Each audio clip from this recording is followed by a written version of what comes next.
What's doing, everybody? Welcome to First Class Fatherhood. I'm Alec, and before I hit you with today's interview, make sure you subscribe to my YouTube channel and hit the link in the description so you can listen to all of the interviews I've done with so many tremendous dads, including Dana White, Deion Sanders, Tony Hawk, and so many others. Now let's get going with today's interview.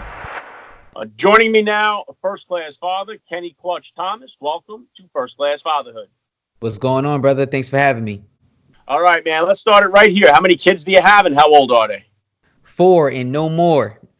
Now my oldest is 15, Aliana, and then we have Caleb, who's 10, Javion, who's 5, and Christian, who is 2. Okay, very cool. Yeah, I got 4 myself. What type of sports or activities are they all into? A lot of them. 3 of my kids are into dance. So my oldest, my 5-year-old, and Christian, they're all into dance, and then my daughter also cheerleads. Both my sons, they play basketball, baseball, soccer, and Christian right now, he just dances. That's all. Now, do you get involved with the basketball and the baseball as far as coaching? Absolutely. I'm a basketball and baseball dad, so I'm that guy. We out in the field, we playing, whatever we got to do. We at the games. I'm cheering them on from the sideline. I'm that dad. Yeah, that's awesome, Kenny. All right, Yeah. If you could please just take a minute here to hit my listeners with a little bit about your background and what you do. Yeah, so I'm a professional choreographer. Been dancing since I was 18, 19 years old. Traveling the world doing choreography. Also teaching in dance studios. Have taught well over 1,000, 2,000 kids in my lifetime so far. And now doing more motivational speaking on positive development strategies. That kind of just fell into my lap about 20 months ago when my son Christian, my youngest, was diagnosed with leukemia. Christian was also born with trisomy 21, which is Down syndrome. For those that don't know what Down syndrome is, it basically means that a person has 47 chromosomes instead of 46 chromosomes. The 21st chromosome has 3 copies of the same chromosome gene. So he was born with Down syndrome, born with a rare blood disorder, and motivational speaking just kind of fell into my lap. And once he got sick, and I became the dancing dad over the internet, giving him some love and joy while fighting cancer in the hospital room every day, being in the hospital in and out for 149 days. And it was a long journey, but we're here now. Yeah, and Kenny, you've been an inspiration to so many people throughout the process here. And taking it back, how old were you when you first became a father, and how did becoming a dad kind of change your perspective on life? Well, I became a father at the age of 30. My 2 oldest, my wife had a previous relationship, so they're my 2 stepchildren. We don't stay stepchildren, but I became a dad when I was 30 years old officially, and it was an amazing thing, amazing experience. I mean, like, I was already kind of ready to be a dad. Previously in my life, at the age of 21, I was also a father as well too. At least I had thought that I was a dad. The woman that I was with and I was married to at the time, we had a child together, but I ended up finding out 2.5 years later that inside the marriage, that the child really wasn't biologically mine. So that took like a whole turn and everything in my life at being a dad. And at some point, I guess I was preparing for what I am today. So the joy of being a father, being able to raise men in a woman, is something special, and a gift that I believe that every father, every mother, has, the privilege of doing in life. What better way is to raise a human being to a level, because you never know what they're going to be. Yeah, very well said, Kenny. And obviously getting hit with some kind of diagnosis like leukemia is like a parent's worst nightmare come true here. What were some of the challenges or struggles for you being a parent to, and for your wife too, being a parent to your other children while focusing so much on your son with leukemia? Yeah, I mean, number one, keeping them encouraged throughout the time, because you got 4 kids, you got to still balance family, the entire family. You don't want your other kids getting discouraged that they're not getting your time as well too. But fortunately, our kids had a really, really good understanding of what the situation was. The challenges for me were the travel back and forth from the hospital back over to Jersey, because Christian was getting treated in Philadelphia and we're here on the Jersey side. So a lot of the challenges were getting them to school, making sure that they were okay at night, being able to just spend time with them during the summertime. They didn't really have much of a summer in 2018 at all. It was a lot of staying at grandma's house and, just being there for the most part and trying to just at least get them out, during that time, or at least getting my wife out of the room, because there were times where my wife would just be in the room for like 7 days straight and wouldn't see, daylight unless she was looking out the window.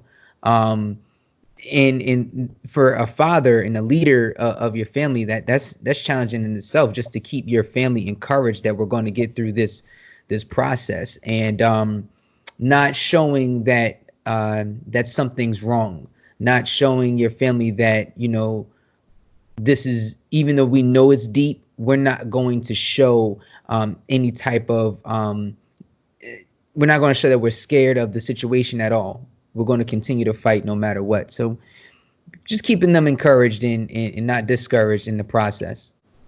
Yeah, and Kenny, I know obviously after the video and went viral and all that, you've seen a lot of support coming in. But when in the beginning, I had the honor of having Eric Reese on the podcast here from Team Nigu.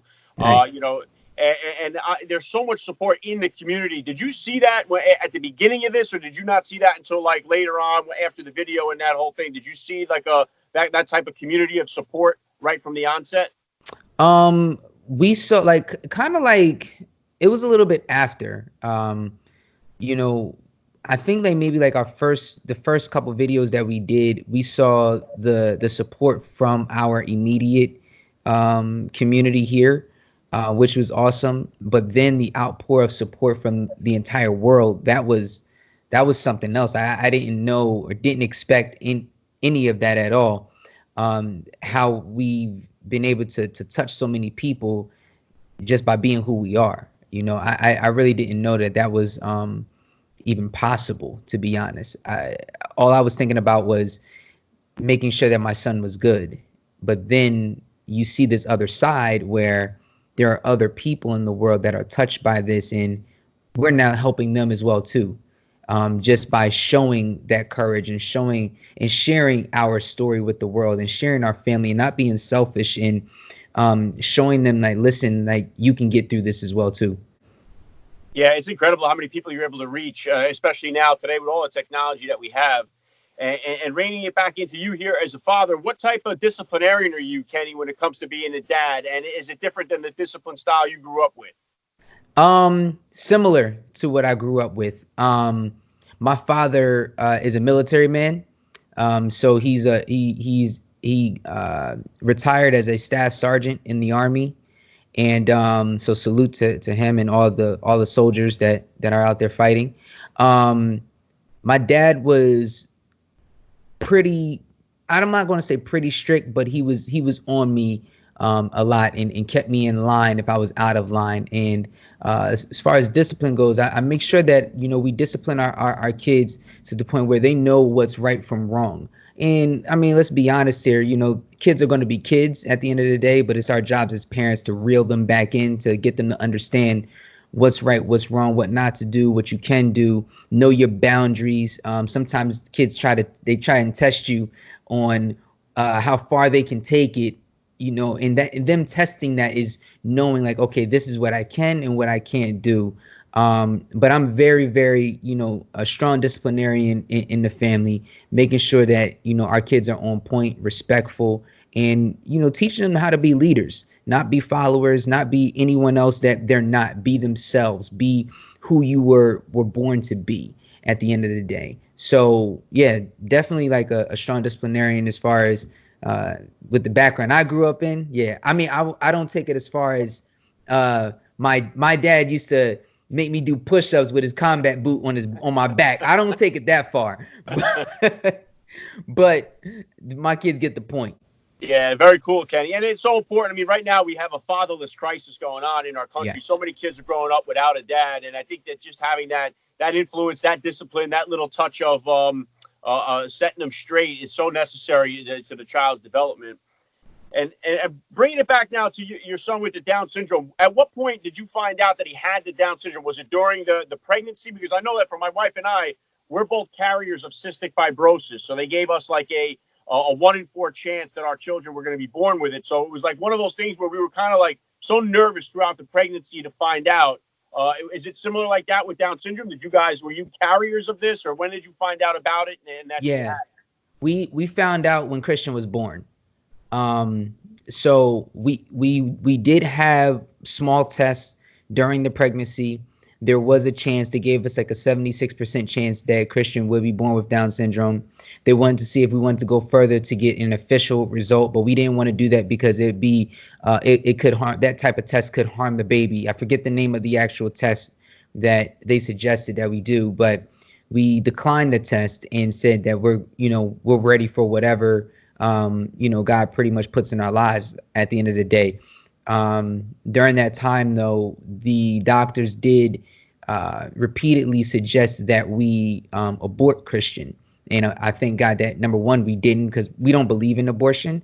But it was just the fact that they continued to put it on us time and time again, and continue to ask us, oh, well, the baby could do this. He could have birth defects. He could have brain defects and heart issues and all these different things that they try and put inside of our brain to get us to abort Christian. But we were just, no, like, this is not happening. It got to a point where we had to kind of, hold our ground and say, this is not happening. We're going to, whatever happens with Christian, we're going to take care of him. Yeah, that's awesome, Kenny. I'm right. I think for us, it was called an amnio, is what they wanted to give us. And That's what it was. Yeah. Yeah, they said we could find out whether or not the child has it. And we were like, well, if the child does have it, what do we do about it? And then it was kind of like, well, you'd have the option for the abortion. And it's like, well, what are we talking about here? Right. Like, in a sense, Right. So I agree with you there. And as far as the response here now, since you've done the public speaking now, this wasn't a career that you had any kind of background in as far as this motivational speaking. What was the first, like, the genesis of the speaking career, your first opportunity, and what are your plans for it in the future here? So the genesis of my speaking career actually started through dance. I was in a group called Face to Flav, a little over 10 years ago. And we used to do lecture demonstrations on the history of hip hop and hip hop dance. And one of my teachers and one of the guys that actually showed me the game of hip hop, Marcus Tucker, he was the leader of the group, and he would normally lead the lecture demonstrations. So one day he said, Kenny, you're going to lead the lecture demonstration. Mind you, I'm like a 20-year-old kid at the time. I have no clue, no speaking experience or anything like that. You throw me into the wolves in front of these kids that they will tell you if you're good or not, like right off the rip. So it is one of those, like, jump in the pool and swim, no experience at all. And it was something I just kept doing over and over again. So that kind of started me getting comfortable speaking in front of people. And I was literally the quiet kid growing up. Like, I never spoke. People used to think that I always had an attitude, thought that I was always angry or something like that because I never spoke. I was just very observant. I was a quiet kid. I stayed to myself. And then, with speaking, you get used to it when you're teaching, and it kind of comes out from there. But as far as the motivational part of it and taking our story to that next level, there's a company called LuMind. And LuMind is a Down syndrome research company, a nonprofit. They had an event where they had me come out to speak to help them raise money for Down syndrome research. This was in New York City. It was about 2018. This is while Christian was actually going through treatment. So that was my first experience really motivating people to do something for a greater cause to help the Down syndrome community. And from there, I just started putting out more videos and started getting more comfortable within my own skin and giving people my experiences, my story, and motivating them to, to do better in life. And now it's becoming an actual career. Yeah, and I think God has certainly placed you in a unique position here to have such a wide effect on so many lives, and I'm grateful for it. What kind of advice do you have out there, Kenny, for a family that is just on the onset or just in the beginning stages of finding out that their child does have cancer, and what are the best resources or best ways for them to go about it? Well, one, collecting information is always great. And so if we're talking like facts, you want to collect as much information as possible so that you understand, what plays to call within your family.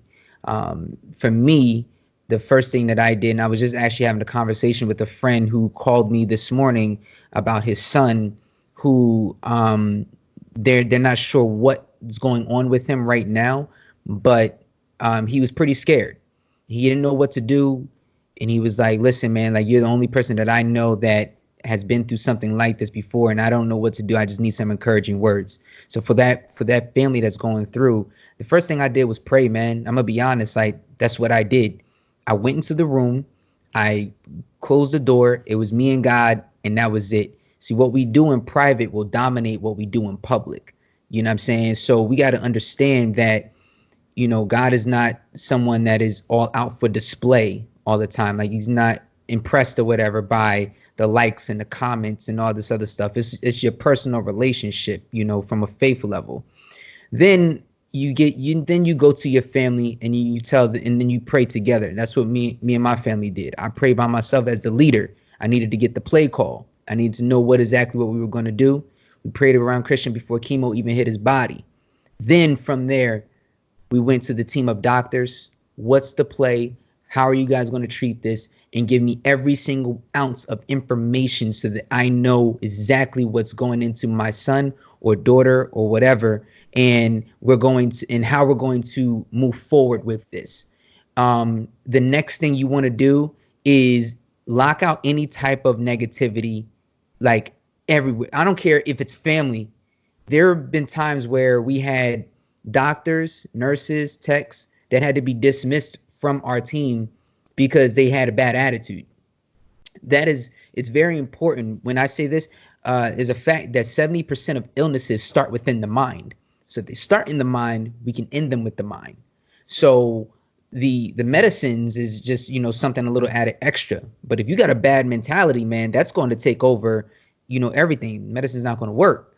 So it's important that we have a positive mindset every single day. Easier said than done, but you have to continue to motivate and talk to yourself. This is what we're going to do. This is what we're going to do. Let's push, push, push. Okay, I see it. Let me pull myself back from the situation and analyze the entire field so I can see and read the defense and what's happening here. A little football analogy there, right? And then you know how to attack your play once you can like pull yourself back and not get emotional about everything. Again, it's easier said than done because your child is in a terrible situation right now, but it must be done. You just can't be afraid to do the work. You got to do the work. You got to put the time in. You got to put the effort in. Sometimes obedience requires sacrifice, but not all sacrifices are obedient. You know what I'm saying? So when we look at it from that perspective, I think people will be able to come out as winners on the other side. Yeah, very well said, Kenny. I'm a very faith-based person myself, so I love to hear you talking about your faith. And I was always a person who was like, yeah, I'll believe it when I see it. And I learned the other way around that once you believe it, then you'll see it. And I do rely on my faith for almost everything in my life, and it always comes first. The last thing I usually love to ask all the dads that I have on the podcast, what type of advice do you have for the new dad or for that about-to-be parent that's out there? Oh, man. The new fathers in the building. Okay, so take your time and breathe for a second. That's the number one thing that I tell any new father. Just breathe, okay? Especially if you got a new mama as well too. Both sides, breathe and chill, analyze. Don't move on emotion. Don't move on a bad feeling or a good feeling, because feelings come and go. So don't never really trust your feelings all the way through. If you get what I mean, more so analyze situations. Like, I'm a thinker. So I think things through. And some things you can't think through or whatever. It doesn't really take too much thought. But you got to understand, you know, don't overdo. Just believe that God is going to guide you through all the way, and you'll be fine from there. But just a lot of dads, they'll come to me like, I don't know what to do with this situation, and they get all frazzled and worried, and I'm like, listen, man, you're allowing your emotions to take over. You take over. You are in control of the emotion. You are in control of the feeling. So once you realize that, you'll be fine. Understand that your child and you have that special connection, and you guys are going to understand exactly what to do. So, yeah. Yeah, very well said. I love the message. This has been an honor for me. I got to say, Kenny Thomas, you're a first-class father all the way. And thank you so much for giving me a few minutes of your time on First Class Fatherhood. Thank you, man. I appreciate it.